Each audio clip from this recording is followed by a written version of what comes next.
Hey, listen to Wrestling Up on FreeFM, ArrowFM, and MP. As always, I'm Grady, and live on Skype we got Josh. Ayo.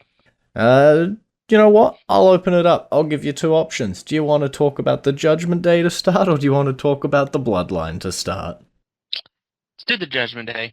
Alrighty, Judgment Day.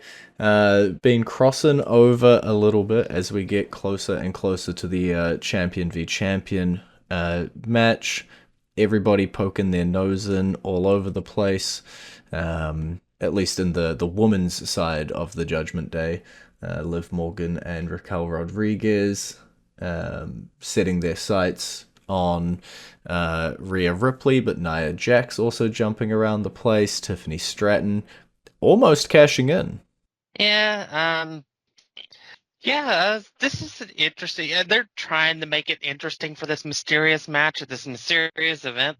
But I don't know who's would really believe that Liv would beat Nia Jax. Although I guess technically we should, because she was able to beat Ronda Rousey when Ronda Rousey was at her quote unquote best in a straight up one-on-one match. So I don't know. It's difficult. They're keeping all these satellite things around just to keep it interesting, I guess. The whole will she cash in? Will Tiffy cash in on Nia? Will Tiffy cash in on Liv? It's interesting, but I think at the end of the day, it's going to be for a nothing burger of a match. It might have some notability if a cash in actually happens. Because what happens in that in that quote unquote championship match for the special championship if Tiffy decides to turn it into a triple threat for one of the titles? Which title? That I think that would be interesting. How would they determine which championship? Is it the person who gets pinned loses their championship to Tiffy? Yeah, it is. Or would it It's a turn it little into odd. a winner take all? That's something that is something I just thought of that was like that would make me interested in that. Yeah, I think if I put it on a impact and likelihood chart, the impact would be high because I would have so many questions, as you say, around the mechanics. Obviously, we've had cash-ins on champions who aren't in matches, and that obviously makes a whole lot of sense of what happens. And we've had cash-ins on championship matches. That makes sense. You insert yourself, it becomes a triple threat. But you're right because there is a championship on the line kinda technically, but there is also two champions in the match. I guess thinking of other situations around the Money in the Bank, you could also have a non-title match, and if somebody cashes in, does that make it a triple threat match for the title? Yeah, Or I mean that was like for the War Games match hmm, last year when Damian Priest when they hinted at Damian Priest cashing in during the War Games. Would that have turned that into a 10-way scramble for the World Heavyweight Championship? yeah, they've really sort of messed with the mechanics of the briefcase by having it turn championship matches into triple threats, right? Like you could have yeah, I guess you could have worked your way around it if you were like, it was always a one-on-one between the champion and you, and it cancels the current match and it starts your match. But then we wouldn't have some of the epic moments we've had with cash-ins turning into triple threats. So, I don't know. I feel like they'll just never put us into the circumstances and we'll never find out the rules. But I would love to. Yeah, I mean, I wasn't even thinking about that until it came out of my mouth. I'm like, wait, that's interesting. Yeah, I think if it is a cash in early November, I think it's probably going to be after the match. But it is interesting when you look at those champion versus champion matches because every time you do it, they've got their feuds running. Uh, Nia Jax has Naomi that's chasing her. Liv Morgan has Rhea Ripley that's chasing her. Uh, Gunther has the entirety of the Raw roster and Goldberg chasing him. Cody Rhodes has the entirety of the SmackDown roster, and Kevin Owens probably front running that, chasing him. And so there's so many different interferences and bits and pieces that they could do there. But yeah, you're right. Most likely, we're going to just end up with a couple of inconsequential matches and maybe a cash in if we're lucky. And then we take a look at the men's side of the Judgment Day because that's the women's side. There's so much happening. It's all over the place. The men's side is kind of stagnant. Yeah, at this point, it's just become Liv and then everybody else. Liv and Dom and everybody else. It's if you're not Liv or Dom, you don't matter in the Judgment Day. You get to hold a championship, or you get to stand around saying that's cool about stuff. But you don't matter, and that was one of the reasons why I did not. When it came to that match at Bad Blood, I wanted Finn to win because I was so concerned about what they would do with him afterwards if they lost. And the answer is nothing. Yeah, it's kind of interesting, right? Because we've always talked about the SmackDown's biggest storyline that they've had going has been the Bloodline for years at this point. And we looked at Raw and we said, the Judgment Day was the biggest storyline they have going. And then it became sort of the Dominic and Rhea show. Then Dominic and Rhea with, Senior Money in the Bank World Championship for Damian Priest. Those were still the focus items. Then it was the explosion at the top, kicking those two out. And yeah, now it's Liv and Dom and Raquel, technically, if she counts, I guess, versus Rhea. Priest is entirely snapped off, and JD, Finn, and Carlito are just left holding the bags. Not really. As you say, they have a championship. Half the time, I forget they're the champions, because just not a whole lot is happening. Yeah, that just shows how important to the story that we were like, this is such an amazing thing with Raw, that it's the bloodline of Raw. It just shows how important Rhea and Damian were to the overall story. Because once you remove them, then it is all about Dom and Liv. And then once Rhea gets her revenge officially, Judgment Day is done. Yeah, Judgment Day is done. That is, they have shown us that there is nothing of substance for the Judgment Day beyond Liv Morgan and Dominic Mysterio. Mm-hmm. It's basically just a club at that point. I don't know if you're referencing the generic usage of the word club or if you're referencing Finn Balor's previous group of the club. Actually, I was referencing Impact Wrestling's The Beatdown Club, because that's how insequential it was. It could have fit any of those, I'm going to be honest. Yeah. And I guess when we talk about, JD and Finn holding those tag team titles on Raw, we have started up a new tournament to crown their number one contender. And honestly, I'm probably more excited about this tournament and the competitors in this tournament than I am JD and Finn. So their days might be numbered. But if I look at the first match that's come out of this tournament, it was Alpha Academy losing to the returning War Raiders, back with War in their name, not Viking anymore.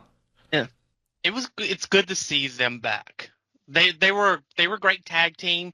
The stuff that Eric did while the other one was out, great stuff until he got hurt. I'm all for it. I want them to win the titles. I want them to win the titles just because it'd be different. We haven't really seen that much on the main roster.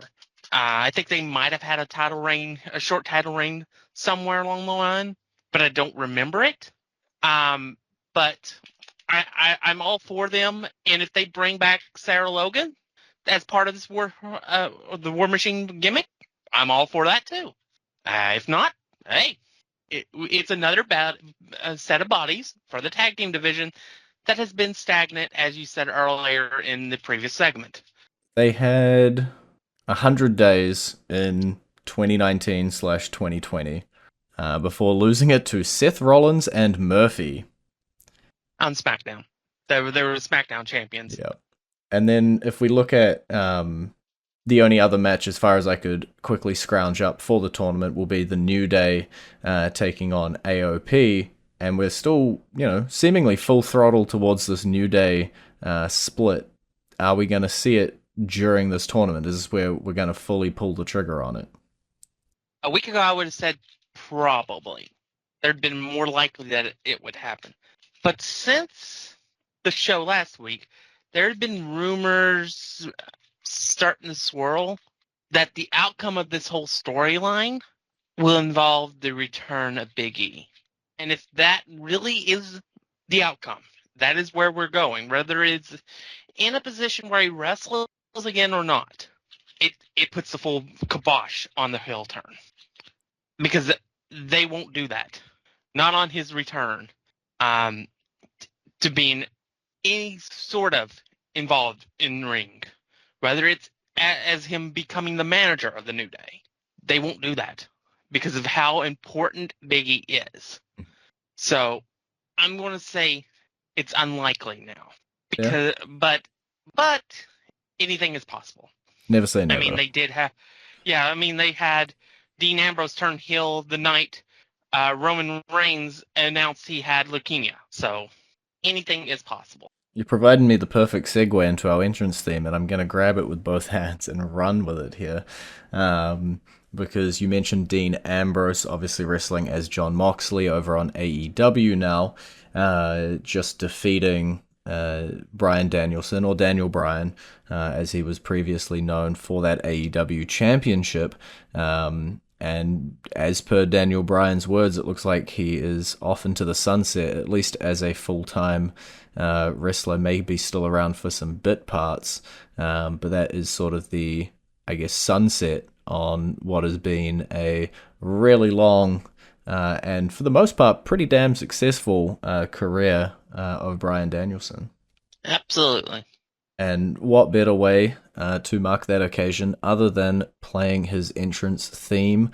And I got to pick which one of his entrance themes, and so I just went with Flight of the Valkyries. It's the one that I know him best from, so that is what is playing for you right about now.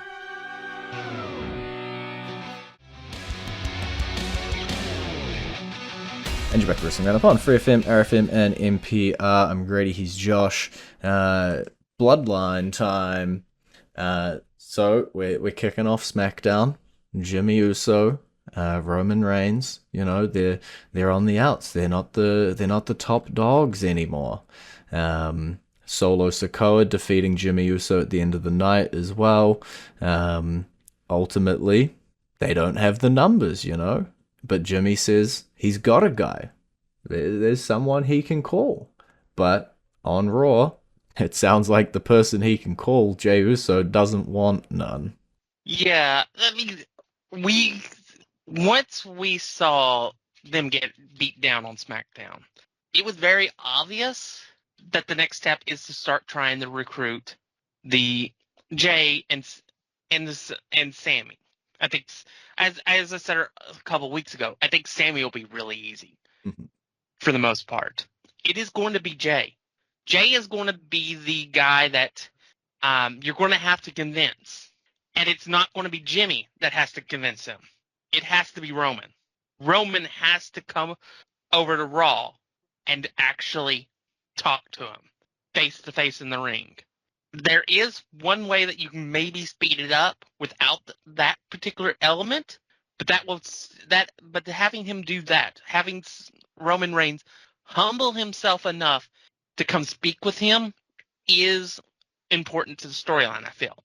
The way that you speed up the storyline, though, without that element, Jey Uso is defending his Intercontinental Championship next week. Have Solo and the new Bloodline screw him out of the championship. Yeah. That is how you speed him into joining the Bloodline, the OG Bloodline for War Games. But I think I think for both Jey and the storyline, I think it's got to be more of a slow build. It's got to be Jimmy showing up week in, week out, trying to talk him into it until you get that moment of Jey in the ring and Roman's music hits.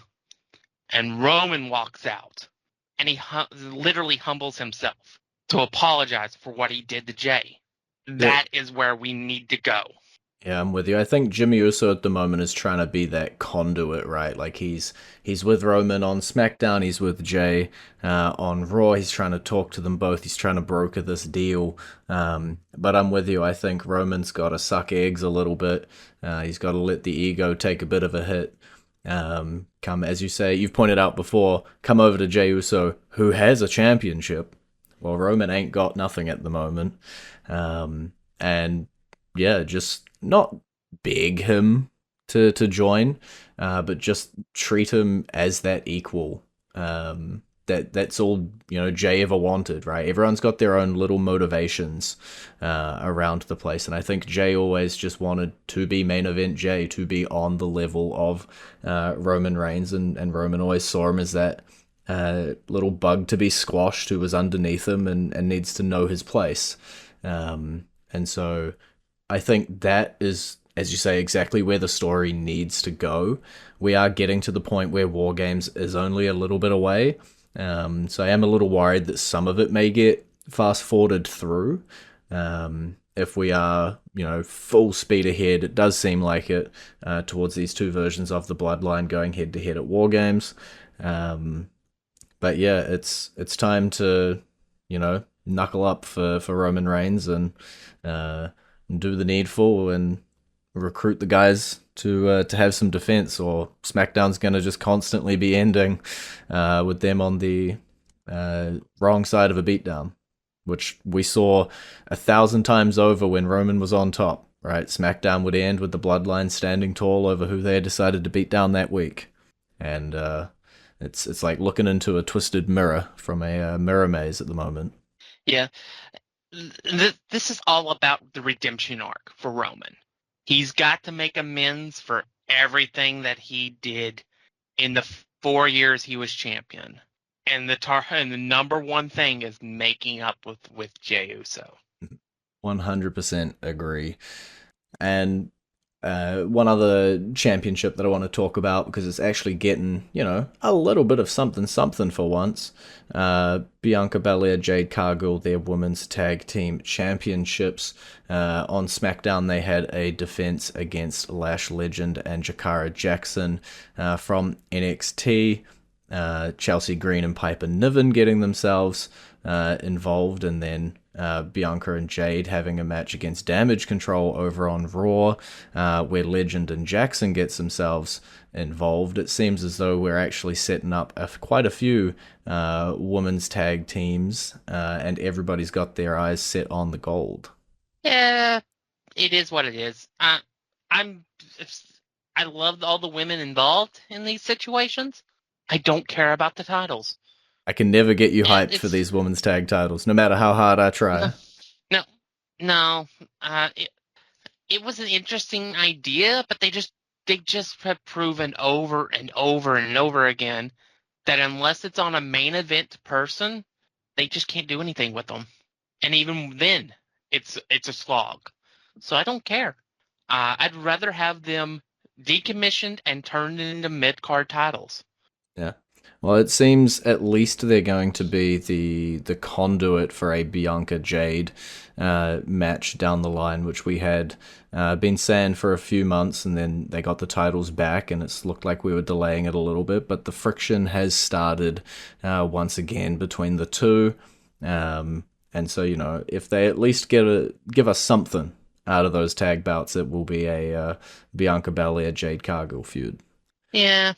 And then over on NXT, I'm sure I could try and pull a connective tissue here with women's tag teams, but we got the in-ring debut of Stephanie Vasquez against Ren Sinclair, which was obviously only ever going to go one way, but then we continued to push along that Roxanne Perez, Cora Jade, Giulia Stephanie tag team fatal four-way mashup of talent on the NXT roster. Yeah, I'm not that certain that the women's division for NXT is not the most stacked it has ever been. and that includes the period of time when they had all four horsewomen in because they weren't technically the horsewomen yet.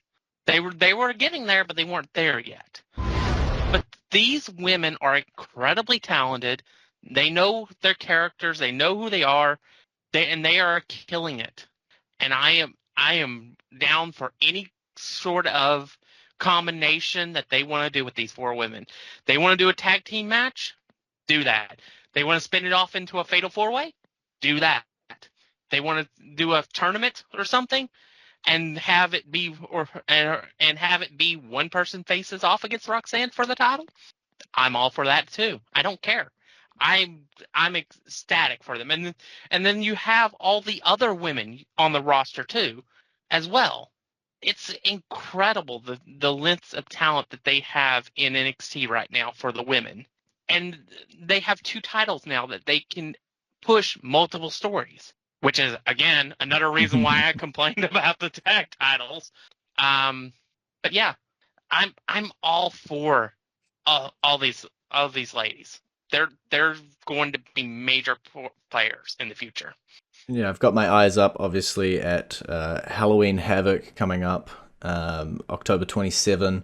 American will be on the 28th here in New Zealand, where it will be the tag team match, but I highly doubt that this will be the one and only clash of this combination of women. I still don't trust Cora Jade. I don't know how that partnership or how long that partnership's going to last, but looking at Halloween Havoc, we have also gotten the tease of someone nearer locationally to myself with Delta from Australia, who continues to have vignettes every week, and from her first one also seems to be targeting a October 27th debut at Halloween Havoc.